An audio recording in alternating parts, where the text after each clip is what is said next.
शंकरा। जय श्री केदार दोस्तों, आप सभी का स्वागत है एक नए वीडियो में। तो आज की इस वीडियो में आपको मैं बताऊंगा कि कैसे आप बाबा केदारनाथ की यात्रा कर सकते हैं और बाबा केदारनाथ का क्या टूर प्लान हो सकता है। आप सभी को पता ही होगा कि 10 मई 2024 को जो है मंदिर की ओपनिंग डेट आ चुकी है इस बार।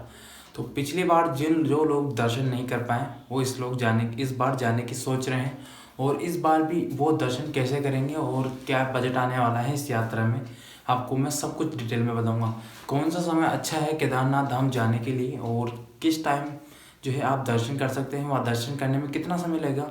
आपको इस 20 मिनट या 25 मिनट की वीडियो में मैं आपका 20 से 25 मिनट का कीमती समय लूँगा, जिसमें आपको अगर ये वीडियो आपने देख ली तो आप आसानी से बाबा केदारनाथ धाम के दर्शन कर सकते हैं।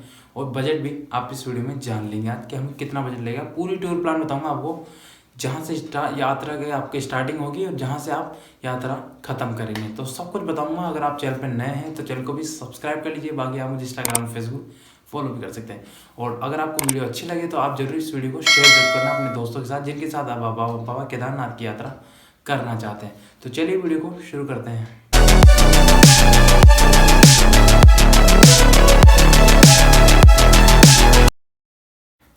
तो बाबा केदारनाथ की यात्रा की शुरुआत कहाँ से होती है, पहले तो ये आपको मैं बता देता हूँ। बाबा केदारनाथ की यात्रा की शुरुआत होती है हमारे हरिद्वार से, जहाँ से पूरा देश जुड़ा हुआ है। तो हरिद्वार आपको सबसे पहले पहुँचना होता है। तो बात करते हैं कि हम हरिद्वार कैसे पहुँचे। तो देखो, हरिद्वार पहुँचने के लिए आपको जो है बाय ट्रेन भी पहुँच सकते हैं और बाय बस के माध्यम से आप यहाँ पे पहुँच सकते हैं और बाय फ्लाइट के माध्यम से भी आप पहुँच सकते हैं। तीनों रास्तों से आप यहाँ पे पहुँच सकते हैं। तो देखो, हमारी जो यात्रा की स्टार्टिंग पॉइंट है ना, वो बाबा हरिद्वार केदारनाथ की वो है हरिद्वार से। और चाहे तो आप ऋषिकेश से भी कर सकते हैं, लेकिन हरिद्वार एक बेस्ट ऑप्शन है। वो कैसे, वो मैं आपको आगे वीडियो में बताता हूँ। तो हरिद्वार पहुँचने के लिए आप बाय फ्लाइट और ट्रेन और अपने बस से यहाँ पहुँच सकते हैं। रेलवे स्टेशन के सामने बस स्टैंड है, तो दोनों पास में है। तो ये सबसे बेस्ट है कि सस्ते में अगर आप पहुँचना चाहते हैं तो बाय ट्रेन यहाँ पे पहुँच सकते हैं। दूसरा ऑप्शन आप बताते हैं आपको, हरिद्वार आप पहुँच जाएंगे, आपको कम से कम आपकी सिटी से 1 दिन का समय यहाँ लग सकता है। उसके बाद आप हरिद्वार में अपना दूसरा दिन यहाँ पे बिताइए, यानी कि दिन में अगर आप यहाँ पे सुबह पहुँचते हैं तो दिन में होटल ले लीजिए और थोड़ी देर रेस्ट करके फिर जाइए आप शाम को हरिद्वार, यानी कि गंगा आरती देखने के लिए, जहाँ पे गंगा माँ के स्नान कीजिए और डुबकी लगाइए गंगा माँ में। और उसके बाद शाम के समय जो है गंगा आरती देखिए, क्योंकि उसको देखने के बाद आपको एक अलग ही आपकी यात्रा को मतलब एक अलग ही अच्छा एक्सपीरियंस मिलेगा और एक अलग ही खुशी मिलेगा आपको बाबा केदारनाथ की यात्रा करने से पहले। तो हरिद्वार की गंगा आरती देख के दूसरा दिन आपका कंप्लीट हो जाता है। अपना डे स्टार्ट होता है 3। डे 3 स्टार्ट होगा अपना हरिद्वार के बस स्टैंड से। बस स्टैंड जैसे आप बाहर की साइड आते हैं तो हरिद्वार के बस स्टैंड के बाहर की साइड ढेरों बसें दिख जाएगी, जैसे हिमगिरी एक्सप्रेस, काफ़ी सारे ऐसे बसों के अलग अलग जो है बसों के होते हैं, डिपार्टमेंट होते हैं। जैसे कि जैसे आपको बस बुक करवानी है, अब वो वहाँ से बुक करवाने के लिए आपको कम से कम 600 रुपये का आपको जो है टिकट पड़ेगा बस। दोस्त बेकारी नहीं है, अपन बहुत पैसा है अपने पास का, जो कि आप पहले ही बुक करा लें। अब पहले बुक कराना कैसे, जैसे मान लीजिए आप हरिद्वार यहाँ पे आज पहुँचे हैं और आपको कल जाना है बाबा केदारनाथ, तो मॉर्निंग में आप जो है यहाँ पे दिन में आपको जो है वहाँ पे काफ़ी सारे अलग अलग शॉप बनी हुई हैं, ऑफिस बने हुए हैं बसों के, जहाँ पर आप पहले बुकिंग करा लें और वो आपके कॉन्टैक्ट नंबर ले लेंगे और आपको बस जाने से पहले वो आपको कॉन्टैक्ट कर लेंगे कि सर हमारी बस रवाना होने वाली है, आप आ जाइए फटाफट से। ये बड़ी अच्छी बात कही आप। बस का टाइमिंग देखो, कम से कम 3 से 4 बजे अब बाबा केदारनाथ की बसें स्टार्ट हो जाती है, 3 बजे से 4 बजे से मॉर्निंग में सुबह। तो आप 8 बजे तक हरिद्वार से बाबा केदारनाथ की यात्रा कर सकते हैं। मतलब 8-9 बजे तक जो है बसें यहाँ तक चलती है। उसके बाद आप ऋषिकेश से बसें स्टार्ट हो जाती है दिन में तक 12-1 बजे तक। यहाँ तक मुझे पता है, क्योंकि पिछली बार जब मैं हरिद्वार आया था, जब 2022 में मैंने अपनी यात्रा करी थी, तो उस टाइम मुझे हरिद्वार में मैं दिन में के समय बाबा केदारनाथ जाना चाहता था और मुझे यहाँ पे कोई भी बस मिली नहीं, तो मैं उसके लिए ऋषिकेश गया। तो इसलिए मुझे पता है कि ऋषिकेश से भी आप बस ले सकते हैं दिन में के समय, अगर आप दिन में लेट हो गए हैं। अब बात कर लेते हैं कि हमने बस ले ली है, डे 3 हमारा। अब बस एक बार आपकी रुकेगी बीच में, जहाँ पर आप रेस्ट वेस्ट कर सकते हैं, खाना वाना खा सकते हैं। आधा से 1 घंटा बस रुकती है आपकी, और कई बार बसें 2 बार भी रुक जाती है, कई बार बस 1 ही बार रुकती है पूरे में। तो आप चाहे तो अपने खाने पीने का सामान आप पहले कैरी कर लें। आप हरिद्वार से कुछ खाने पीने की चीज़ें, स्नैक्स हो गए, कोल्ड ड्रिंक्स हो गए, जो आप ले सकते हैं सफ़र के दौरान, क्योंकि खाना पीना आप जो है ज़्यादा खा नहीं पाएंगे क्योंकि एक ही बार बस रुकेगी। बात तो सही है। तो सफ़र के दौरान पहले ही ले लें और थोड़ी बहुत ज़्यादा ले लें, क्योंकि हरिद्वार में जो है वो बाबा केदारनाथ के ट्रैकिंग में आपको जो है ये चीज़ें काफ़ी महंगी मिलने वाली, वो मैं आपको आगे बताता हूँ। तो आप जैसे पूरा दिन आपको ये मान लो कि सुबह अगर आपने स्टार्ट की अपनी जर्नी 6 बजे अगर आपने स्टार्ट की तो शाम को जाके आपको बस उतारी कम से कम 4 से 5 बजे के आसपास आपको सीधा सोनप्रयाग उतारेगी बस। तो सोनप्रयाग पहुंच जाएंगे आप डे 3 में। आपका डे 1 कंप्लीट हो जाता है हरिद्वार पहुंचने में। डे 2 आपका स्टार्ट हो जाता है हरिद्वार की यात्रा करने में और वहाँ पे दर्शन करने में। डे 3 आपका सोनप्रयाग पहुंचने में हो जाता है। अब बात करते हैं डे 4 की। तो डे 4 में आप अपनी यात्रा स्टार्ट कीजिए सोनप्रयाग से। सोनप्रयाग से गौरीकुंड की डिस्टेंस है कम से कम 5 किलोमीटर की, ठीक है। अब इस डिस्टेंस को पार करने के लिए वहाँ की सरकारी गाड़ियाँ हैं जो कि बिल्कुल, जिसमें बोलेरो है, मैक्स हो गई, जो कि छोटी गाड़ियाँ हैं, और वो आपका 50 रुपये चार्ज लेगी एक जने का 5 किलोमीटर पार करने का। चाहे तो आप इससे पैदल भी कर सकते हैं और चाहे तो गाड़ी से भी कर सकते हैं, ये आपके ऊपर है। अगर आप इसे पैदल करना चाहते हैं तो आप पैदल भी कर सकते हैं, बाकी गाड़ी से आप करेंगे तो 50 रुपये आपका पर पर्सन पे चार्ज लिया जाएगा। क्या बात कर रहे रे बाबा। और एक और चीज़ बता दूँ कि रजिस्ट्रेशन बहुत ज़्यादा ज़रूरी है अगर आप केदारनाथ की यात्रा कर रहे हैं, क्योंकि केदारनाथ यात्रा में रजिस्ट्रेशन बहुत ज़रूरी है। तो आप रजिस्ट्रेशन पहले ऑनलाइन अप्लाई कर लीजिए, या फिर आप अगर आप ऑनलाइन अप्लाई नहीं करना चाहते तो आप मित्र पे जाके भरवा सकते हैं। आपके वो 100 से 150 रुपये लेगा और आपके रजिस्ट्रेशन केदारनाथ धाम का कर देगा। ये बड़ी अच्छी बात कही आप। केदारनाथ धाम का रजिस्ट्रेशन बहुत जरूरी है और ये आपका सोनप्रयाग में चेक होगा एक बार। तो स्टार्टिंग में जब आप जाते हैं उस टाइम वहाँ पे स्कैनर लगा है, आपका जो एक अलग सा फॉर्म दे देंगे आपको रजिस्ट्रेशन करके, वो आपको स्कैन करेंगे और सीधा आपको आगे बढ़ने दिया जाएगा। तो इस जरूर रजिस्ट्रेशन करवाएं, क्योंकि स्टार्टिंग के टाइम में जब भीड़ पड़ती है उस टाइम पे बहुत ज़रूरी है कि यहाँ पे चेक होगा। अब मान लीजिए आप 10 मई या 11 मई को अपनी यात्रा करने जा रहे हैं तो उस टाइम बहुत ज़्यादा ऊपर बर्फ़ पड़ी हुई रहेगी, तो अपने साथ जो है गर्म कपड़े जरूर कैरी करके लेके जाए। और आगे मैं आपको पूरा बताऊँगा कि और क्या क्या चीज़ें चाहिए, वो आपको लास्ट में बता दूंगा कि क्या क्या चीज़ें चाहिए आपको जो कैरी करके अबे जल्दी बोल, कल सुबह पनवेल निकल लेके जाना है अपनी यात्रा के दौरान। तो सोनप्रयाग से आपने अपना स्कैन करवाया रजिस्ट्रेशन और आगे आप बढ़ चुके हैं। अब यहाँ से आपने ली गाड़ी और उसके बाद आप पहुँच गए हैं गौरीकुंड। अब गौरीकुंड में गौरी माता का मंदिर है जहाँ पर आप दर्शन कर सकते हैं, और वहाँ पे गर्म कुंड भी है जहाँ पे स्नान करके आप अपनी यात्रा की शुरुआत कर सकते हैं। जैसे जैसे आप अपनी यात्रा की शुरुआत करते हैं तो आपको थकान भयंकर लगने लग जाएगी। तो हर जगह आप जैसे जैसे बढ़ते हैं आगे की तरफ तो हर जगह आपको बैठने की सुविधा मिल जाएगी। मतलब थोड़ी सी जगह पे जाएंगे तो फिर आगे सीट्स बनी हुई हैं जहाँ बैठ सकते हैं आराम से, और ऐसे खाने पीने की चीज़ें आपके आती रहेगी। लेकिन जैसे जैसे आप ऊपर की तरफ जाते रहेंगे तो आपको थोड़ी सी कॉस्टली चीज़ें होने लग जाएगी। यानी 20 रुपये की बोतल 40 की मिलने लगेगी पानी की, और 20 की कोल्ड ड्रिंक 40 की मिलने लगेगी। हर ऐसी खाने पीने से लेके सब कुछ आपको जो है धीरे धीरे महंगा मिलने लग जाएगा। और बीच बीच में आप जो है वहाँ पे मैगी भी ट्राई कर सकते हैं। मैगी बहुत अच्छी आती है, पहाड़ी मैगी, वो आप 50 रुपये की मिल जाएगी और ज़रूर ट्राई करना, काफ़ी मज़ा आएगा अगर आपने बाबा केदारनाथ की यात्रा करना चाहते हैं। तो जैसे जैसे आप यात्रा करते हैं तो कम से कम आपके बहुत सारे ऐसे झरने आएंगे, नज़ारे आएंगे, पहाड़ों के नज़ारे आएंगे, प्यारे प्यारे व्यूज़ आएंगे, और बीच में खच्चर भी आपके साथ में चलते रहेंगे। तो उस चीज़ का ध्यान रखिए, खच्चर कभी बार टक्कर भी मार देते हैं जिससे आप पहाड़ों से नीचे भी गिर सकते हैं। शाबाश बेटा, बहुत बढ़िया। ऐसा अभी तक हुआ तो नहीं, लेकिन थोड़ा सावधानी बरतना जरूरी है, क्योंकि वहाँ पे कुछ जगह जो है रेलिंग नहीं लगी हुई। वैसे तो पूरे रास्ते में रेलिंग लगी हुई है, लेकिन कुछ जगह रेलिंग नहीं लगी हुई जहाँ से पहाड़ सीधा दिखते हैं, तो उस चीज़ का आप खासकर ध्यान रखें। और ऐसा करते करते जो है शाम तक आप जो है लगभग ये मान लीजिए अगर आपने अपनी यात्रा की शुरुआत सुबह 5 बजे से की तो आप पहुंच जाएंगे शाम को 6 से 7 बजे के आसपास आप बाबा केदारनाथ धाम पहुंच जाएंगे। अगर आप आराम से अपनी यात्रा स्टार्ट करके वहां तक पहुंचे हैं तो इस टाइम तक आप 5 से 6 बजे तक आराम से वहाँ पहुंच जाएंगे।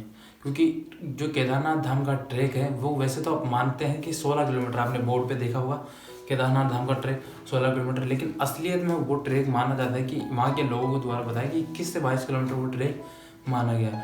जब केदारनाथ धाम में बाढ़ आई थी, याद करो जब 2013 में बाढ़ आई थी, तो उस केदारनाथ धाम में जो पहले का ट्रैक बना हुआ था 16 किलोमीटर का छोटा ट्रैक था, वो था 16 किलोमीटर का। लेकिन जब ट्रैक बाढ़ आने के बाद वो ट्रैक टूट गया तो उसके बाद वो ट्रैक हो गया कम से कम 22 किलोमीटर का। तो इसलिए 16 किलोमीटर की यात्रा के लिए वो बोर्ड ऐसा कैसा रखा गया है। और अगर आप बुजुर्ग आ रहे हैं आपके साथ में तो आप वहाँ से घोड़ा खच्चर भी ले सकते हैं, और आप जवान हैं तो बाबा केदारनाथ धाम की यात्रा आप पैदल ही करिए। अब बाबा केदारनाथ धाम के लिए आप जैसे जैसे ऊपर तक पहुंच जाते हैं 6-7 बजे तक, वहाँ पे शाम के समय आप बाबा केदारनाथ धाम की आरती देखिए और दर्शन करिए आरती के, और बाबा केदारनाथ धाम के मंदिर के दर्शन करिए। क्योंकि रास्ते में तो आपको इतनी भयंकर थकावट मिलेगी, और जब वहाँ मंदिर पे पहुँचेंगे तो आपकी जो जो इतने सालों से सपना था बाबा केदारनाथ धाम आने का, वो आपका पूरा हो जाएगा। तो ये मैं नहीं मानता। नाना जी टांग। तो कुछ ऐसा आपका रहने वाला है डे 4। तो डे 4 आपका कंप्लीट हो जाता है बाबा केदारनाथ धाम मंदिर तक जाने का। अब वहाँ पर होटल लीजिए। वहाँ पर होटल आपको कम से कम ये मान लो कि पड़ने वाला है, अगर आप मई में दर्शन करने जा रहे हैं, जैसे मंदिर ओपन हो रहा है उस टाइम अगर आप जा रहे हैं, तो कम से कम ये देख लीजिए आपको वहाँ पे कम से कम 2 से 3 हज़ार रुपये का होटल पड़ेगा। और ये भी अगर आप 2-3 जने आते हैं तो नहीं, सिंगल पर्सन का बता रहा हूँ ये भी, क्योंकि मई में इतनी भयंकर बर्फबारी रहती है, इसकी वजह से वहाँ पे होटल इन चीज़ों की थोड़ी महंगाई रहती है, क्योंकि वही टाइम उनका सीज़न होता है बेस्ट टाइम, और उस टाइम आपको थोड़ा महंगा मिल सकता है। और 6-7 हज़ार तो ये मान लो अगर आप 3 से 4 पर्सन आ रहे हो, उनका रूम मिलेगा आपको 6 से 7 हज़ार का। तो ये तो आपको मई का बता रहा हूँ। और अगर आप जून या जुलाई में आते हैं तो उस टाइम आपको होटल यहाँ पे 1500 से 2000 तक का भी मिल जाता है 2-3 जनों में। हम गए थे पिछली बार जुलाई अगस्त में, जिस टाइम हमको कम से कम यहाँ पे रूम पड़ा था 1800 रुपये का। हम 5 जने थे और 1800 में आप 5 जने अपने आप डिवाइड कर सकते हैं। ये 2023 का बता रहा हूँ मैं। तो होटल वहाँ पे ले लीजिए और आप अपना डे 4 जो है वहाँ पे कंप्लीट कर सकते हैं। अब डे 5 स्टार्ट होता है आपका केदारनाथ धाम में मॉर्निंग में दर्शन करने से। 5 बजे मंदिर में आप जल्दी से जल्दी उठ जाइए और दर्शन करिए, क्योंकि मंदिर तो 4 बजे स्टार्ट हो जाता है। भगवान केदारनाथ के जो है गीत स्टार्ट हो जाएंगे। सुबह सुबह मंदिर में जो शानदार जो गाने बजते हैं वो स्टार्ट हो जाएंगे और आपको पता चल जाएगी कि मंदिर ओपन हो चुका है। तो फटाफट से 5 बजे जो है दर्शन करने के लिए उठ जाइए, नहा धो के फ्रेश हो जाइए। और प्रसाद के लिए आपको वहाँ पे काफ़ी ढेरों दुकानें मिल जाएगी, तो वहीं पे प्रसाद लेके फटाफट से मंदिर में दर्शन करिए और बिना भीड़ के आराम से दर्शन करके आप बाहर आ जाएंगे। और अच्छे से आपके दर्शन सिर्फ सुबह सुबह ही हो सकते हैं। ये मैंने पिछले 2 साल में देखा है कि मैं हमेशा मॉर्निंग में 5 बजे दर्शन करने गया हूँ, मेरे दर्शन काफ़ी अच्छे से वहाँ पर हो चुके हैं। दर्शन करिए और उसके बाद भीमशिला के दर्शन करने पीछे की साइड जाइए। अब भीमशिला क्या है ये भी बता देता हूँ। 2013 में बाढ़ आई थी बाबा केदारनाथ धाम की, तो इसी भीमशिला ने बाबा केदारनाथ की इस मंदिर को बचाया था।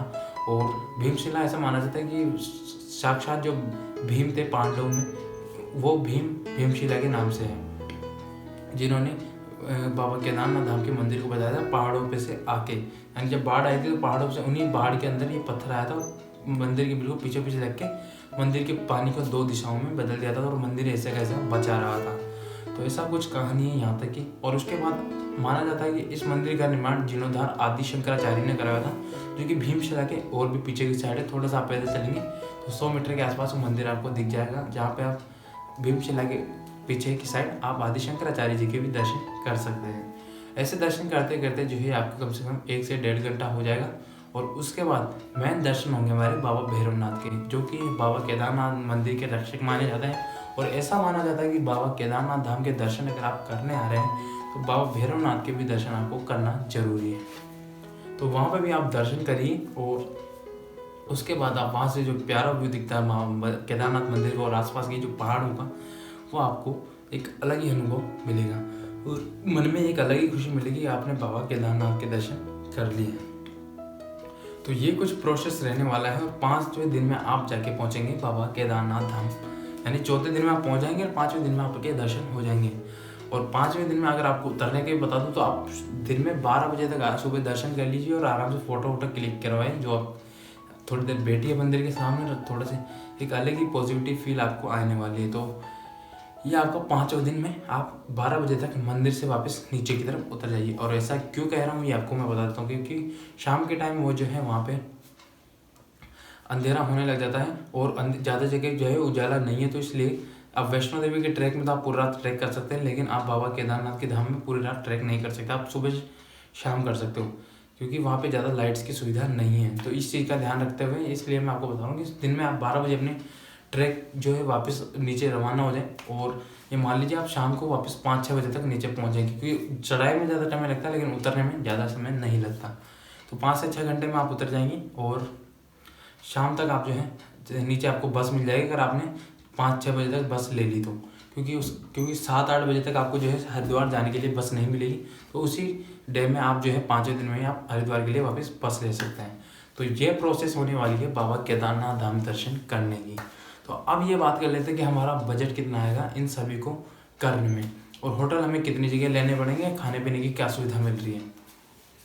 तो देखो होटल इस आपको पूरे सफ़र में 3 बार आपको होटल लेना पड़ेगा। इन 5 दिनों में। अब 5 दिनों में होटल कौन कौन सी जगह लगाना, पहला होटल होगा आपका हरिद्वार में, सेकंड होटल होगा आपका सोनप्रयाग में जहाँ पर आप बाबा केदारनाथ की धाम की यात्रा स्टार्ट करते हैं, पैदल यात्रा। और तीसरा होटल होगा अपना मंदिर के पास। तो ये 3 जगह आपको होटल लेना पड़ सकता है। और चाहे तो आप मंदिर के पास आप चाहे तो कैंप भी ले सकते हैं। कैंप आपको 500-600 रुपये से स्टार्ट मिल जाता है। तो ये 3 जगह आपको होटल होगा। और होटल की पैसों की बात कर ले तो देखो, अगर आप 3 से 4 दोस्त आते हैं ना, तो यार कम से कम देख लो 1600-1700 रुपये का आपको रूम पड़ जाएगा। और नॉर्मल से नॉर्मल हरिद्वार में हम 1000 का मान लेते हैं, केदारनाथ सोनप्रयाग में आपको मान लो कम से कम 1000-1200 का, वहाँ पे भी इतना ही पड़ेगा। और थोड़ा मंदिर के पास आपको 1500 के आसपास पड़ सकता है। तो होटल के खर्चे की बात करें तो अपन ये मान लो एवरेज मान के चले 3500 रुपये का आपका खर्चा मान लेते हैं अपन पर पर्सन पे, होटल का सिर्फ। और ये 3500 रुपये आपका होटल का हो गया। अब ट्रांसपोर्टेशन की बात करें तो ट्रांसपोर्टेशन का अपने यहाँ पे थोड़ा सा मेजर खर्चा आने वाला है, वो आपको मैं बता देता हूँ। 600 रुपये आपका यहाँ पे आने वाला है जाने का, और आने का 600 आने का 600 जाने का, आपका 1200 रुपये अपन यहाँ पे ट्रांसपोर्टेशन मार रहे हैं। उसके अलावा ट्रांसपोर्टेशन आपका होने वाला है, जैसे आपने हरिद्वार से माता उधर गंगा माता की तरफ जा रहे हैं हम, राम की पेड़ी की तरफ, तो वहाँ से आप बैटरी रिक्शा लेंगे, आएंगे जाएंगे। और उसके बाद आप अपनी सिटी से भी आ रहे हैं तो कम से कम 500 रुपये अपने सिटी से टिकट का मान लीजिए। और अगर सिटी से अगर आपका नहीं जोड़ूँ तो आप यहाँ से आपका ज़्यादातर यही मान लीजिए आप। तो आपका ट्रांसपोर्टेशन मान के चलूँगा तो 1500 रुपये आपका ट्रांसपोर्टेशन लगने वाला है, नॉर्मल मोटा से मोटा। जाने का भी जोड़ रहा हूँ मैं और हरिद्वार तक वापस आने का भी जोड़ रहा हूँ, क्योंकि बाबा केदारनाथ धाम की यात्रा आप वैसे भी पैदल करने वाले हैं। तो 600 रुपये बस के आने के, 600 रुपये जाने के, उसके अलावा 300 रुपये आप हर की पेड़ से ही ऐसे कुछ करते हैं, या फिर थोड़ा 100-150 रुपये अपने एक्स्ट्रा मान लीजिए, जिससे दिक्कत आपको ना आने वाली है। 3500 आपका होटल का हो गया और 1500 रुपये आपका हो गया ट्रांसपोर्टेशन। तो 3500 और 1500 कितने होते हैं, 4000 और 5000 आपका यहाँ तक हो गया। अब उसके अलावा खाने पीने की बात करें तो खाने पीने में आपके देखो 500 रुपये पर डे का अपन मान के चलते हैं सुबह शाम का। तो 500 रुपये आपके 5 दिन हो गए देखो। तो पहला दिन आपका हरिद्वार में लगने वाला है 500 सुबह शाम का, और दूसरा दिन आपका लग सकता है 500 रुपये सोनप्रयाग तक पहुँचने में, और तीसरा दिन आपका लगेगा कम से कम पूरे रास्ते में केदारनाथ यात्रा करने के 500 वहाँ का लगेगा, और चौथे दिन आपका 500 यहाँ तक लगेगा। तो 2000 रुपये आपका खर्चे आएगा खाने पीने का। तो कम से कम टोटल हमारा हो रहा है, होटल हो रहा है, फूड हो रहा है, ट्रांसपोर्टेशन हो रहा है, टोटल हमारा 7000 रुपये यहाँ पे हो रहा है। और यही खर्चा अगर मई में आप जोड़ेंगे तो मई में आपको थोड़ा सा कॉस्टली पड़ सकता है। मई में ओनली होटल का आपको थोड़ा सा कॉस्टली पड़ेगा, बाकी सब चीज़ें नॉर्मल रहने वाली है। तो मई में आप ये खर्चा मान लीजिए, अगर आप स्टार्टिंग में ओपनिंग में जा रहे हैं तो 10,000 आपका पड़ सकता है एवरेज मेरे हिसाब से। बाकी 7,000 रुपये में आप बाबा केदारनाथ धाम के दर्शन कर सकते हैं, अगर जुलाई अगस्त में आप दर्शन करने जा रहे हैं। क्या बात कर रहे हैं बाबा। तो अब बात कर लेते हैं कि हमें क्या क्या चीज़ें चाहिए बाबा केदारनाथ की यात्रा करने के लिए, क्या क्या साथ में कैरी करना पड़ेगा, जो चीज़ आपको बता रहा हूँ। अगर मई में आप अपनी यात्रा की शुरुआत कर रहे हैं, अगर स्टार्टिंग में जा रहे हैं तो खास कर तो गर्म कपड़े जरूर डाल लेना। मोटे से मोटे जैकेट जो आपके पास पड़े हैं वो 2 जैकेट तो कम से कम लेके चलना है, क्योंकि स्नोफॉल भी हो सकती है। और अपने साथ टोपा जरूर कैरी करना। बात तो सही है। टोपा जानते हो, टोपा वैसे तो जैकेट में भी आता है, लेकिन कई बार नहीं आता हो तो आप अलग से जरूर लेके चलें। ग्लव्स साथ में लेके चलना, अगर सर्दी में आप जा रहे हैं, मई में ओपनिंग में स्टार्टिंग में जा रहे हैं तो सर्दी के लिए ग्लव्स जरूर कैरी करना। साथ में 3 से 4 जोड़ी आप जुराब जरूर कैरी करना। उसके अलावा पावर बैंक, मोबाइल, रजिस्ट्रेशन, ये चीज़ें भी आप कैरी करना। ज़्यादा से ज़्यादा अपने साथ केस जरूर कैरी करना, क्योंकि ATM की जो सुविधा है आपको सोनप्रयाग में मेरे हिसाब से तो ना के बराबर है। ATM सोनप्रयाग में नहीं, आपको केदारनाथ धाम में ऊपर जरूर ATM मिलेगा, और वो भी कई बार जो है उसमें भी कैश नहीं रहता। तो इस चीज़ का जरूर ध्यान रखें। आप जो है ATM साथ में, ATM में मान लीजिए आप 1000 रुपये रखिए और 6000 रुपये आप ज़्यादा से ज़्यादा अपने साथ कैश रखिए, क्योंकि कैश जरूरी है अपने साथ रखना। और ज़्यादा से ज़्यादा खुले अपने पास रखना, 100 के 200 के, क्योंकि 500 के ये भी आपको दिक्कत दे सकते हैं। तो खुल्लों के लिए जरूर रखना, क्योंकि आप जब भी चीज़ें खाएंगे तो आपको स्टार्टिंग में तो सस्ते मिलेंगे, लेकिन आगे महंगी मिलेगी 50 की 60 की। तो ऐसे आप खुले रखना जरूरी है। तो ये चीज़ आपको मैं बता रहा हूँ। उसके अलावा आपके पास अच्छे से ट्रैवलिंग शूज़ होना चाहिए, जो क्योंकि ट्रैकिंग करते समय फिसलन भी होती है कई जगह, क्योंकि जो घोड़ा खच्चर होते हैं आप जानते हो, पोटी कर देते हैं, तो इसके वजह से फिसल भी सकते हो आप। तो इस अच्छा ठीक है, इस चीज़ का खासकर ध्यान रखना।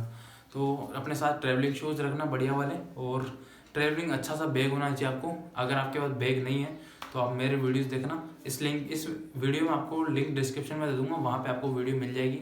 और मैं पिछली बार जब केदारनाथ यात्रा कर रहा था, अगर आप उसका फुल व्लॉग भी आप देखना चाहते हैं तो वो भी आप मेरे को लिंक डिस्क्रिप्शन में मिल जाएगा, वहाँ से आप जरूर देखना। उसमें आपको होटल, ट्रांसपोर्टेशन सबके नंबर भी दे दूंगा, तो ये चीज़ भी आप देख सकते हो। उसके अलावा क्या क्या कैरी करना है, ये आप खाने पीने की चीज़ें कैरी कर सकते हो, जो कि और आप खासकर दवाई जरूर कैरी करना अपने। अगर आप बीमार हो थोड़ा बहुत, या कुछ सर दर्द होता है आपको, या ऐसी कुछ जब भी आप ट्रेवलिंग करते हो कुछ ऐसी बीमारी हो तो उस चीज़ की दवाई जरूर कैरी करना। वैसे तो वहाँ मेडिकल आपको मिल जाएगी, लेकिन फिर भी अपने साथ जरूर कर कैरी करना, क्योंकि यहीं से ले जाओगे तो वो ज़्यादा बेटर रहेगा। क्या बात है सर, क्या बात है सर, क्या बात, ये बात है, अरे सर क्या बात है। उसके अलावा मोस्ट इम्पोर्टेंट चीज़ है जो कि लास्ट होने वाली है, वो है रेनकोट। रेनकोट इसलिए कि क्योंकि केदारनाथ धाम ऐसा धाम है जहाँ पर आपको मौसम हर थोड़ी देर में चेंज होता मिलता है। मतलब स्टार्टिंग में ना हो, लेकिन बीच में जैसे जैसे जून या जुलाई आने लगता है तो उस टाइम जो है बारिश भयंकर होती है। और केदारनाथ मंदिर में ऐसी जगह, वहाँ बारिश का कोई फिक्स नहीं, कभी भी बारिश हो सकती है, जैसे मई में भी हो सकती है। तो आप अपने साथ रेनकोट जरूर कैरी करना, और रेनकोट अच्छी क्वालिटी का लाना। एक तो होता है पैंट शर्ट वाला रेनकोट, जो कि वहाँ पर भूल कर भी कैरी मत कर लेना, क्योंकि वो तो खासकर फट जाएगा, क्योंकि रास्ता इतना खतरनाक है। कैरी करना आप जो हाफ वाला रेनकोट आता है, जो ऊपर आप पूरा खुला होता है, वो रेनकोट कैरी करना, वो सबसे बेस्ट रेनकोट रहता है अपनी यात्रा करने के लिए। तो क्योंकि मैंने भी यात्रा की थी पिछले साल, जब मैंने रेनकोट ये वाला पैंट बुशेट वाला जो रेनकोट आता है वो लेके चले गया, पूरा फट गया था। तो इस चीज़ का ध्यान रखें, क्योंकि वहाँ के रास्ते इतने खतरनाक है कि आपको खुद में खुद पता लग जाएगा। बाकी मैंने आपको सजेस्ट कर दिया, आपके हिसाब से आप और भी चीज़ें कैरी कर सकते हैं जो जो आपको चाहिए हो। ये सामान जो जो मैंने बताया ये आप कैरी कर लेंगे ना। बाकी लिंक डिस्क्रिप्शन में दिख जाएगा इस चीज़ का भी, क्या क्या आपको कैरी करना है। और तो केदारनाथ से रिलेटेड अभी भी अगर कोई जानकारी रह गई है या कुछ भी आपको पूछना हो तो आप मुझे कमेंट बॉक्स में पूछ सकते हैं, मैं आपको रिप्लाई कर दूंगा। और कोई भी एक ऐसी जानकारी जो मैंने आपको नहीं दी हो केदारनाथ के मंदिर के अलावा, जो आपको जाननी है, वो सब कुछ आप मुझे कमेंट बॉक्स में पूछ सकते हो। बाकी वीडियो आपको पसंद आया तो वीडियो को लाइक जरूर करना, चैनल पर नया है तो चैनल को सब्सक्राइब कर देना और शेयर कर देना इस वीडियो को, जो भी इस बार बाबा केदारनाथ की यात्रा करना चाहता है। तो अब मिलते हैं नेक्स्ट टाइम ऐसे खूबसूरत से नए ब्लॉग में। तो आज के लिए इतना ही। जय हिंद, जय भारत, जय श्री केदार।